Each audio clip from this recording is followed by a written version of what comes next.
బీఆర్ఎస్పై Parigi MLA Rammohan Reddy ఘాటు విమర్శలు చేశారు. నీతి నిజాయితీకి బీఆర్ఎస్ నిదర్శనమైనట్లు మాట్లాడుతున్నారని ఎద్దేవా చేశారు.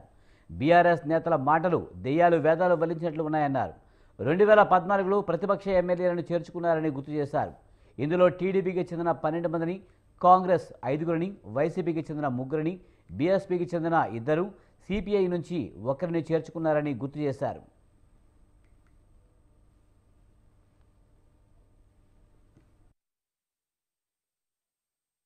మాజీ మంత్రివర్యులు, సీనియర్ శాసనసభ్యులు, బీసీ నాయకులు దానం నాగేందర్ గారు కాంగ్రెస్ పార్టీలో చేరడం మూలంగా బీఆర్ఎస్ నాయకులు అదేదో గతంలో వాళ్ళు ఇక్కడ చేయనట్టుగా, నీతికి నిజాయితీకి వాళ్ళ పార్టీ ఏదో నిదర్శనం అన్నట్టుగా స్పీకర్ గారి దగ్గరికి వెళ్లి రిప్రజెంటేషన్ ఇచ్చి ప్రెస్ మీటింగ్ పెట్టి చెప్పడం జరుగుతుంది. ఒక్కసారి వాళ్ళు ఆలోచన చేసుకోవాలి. పార్టీ ఫిరాయింపులపై బీఆర్ఎస్ తీరు దయ్యాలు వేదాలు వల్లించినట్టుగా ఉంది. 10 ఏళ్ల పాటు విచ్చలవిడిగా ఫిరాయింపులను ప్రోత్సహించింది కేసీఆర్ కాదా?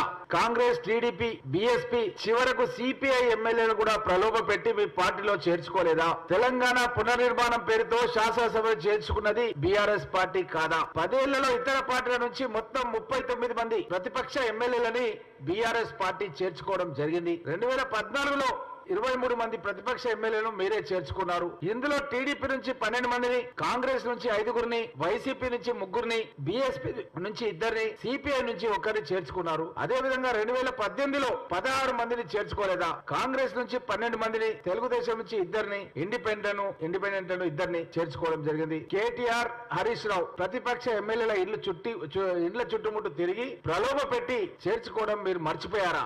మాజీ మంత్రివర్యులు, సీనియర్ శాసన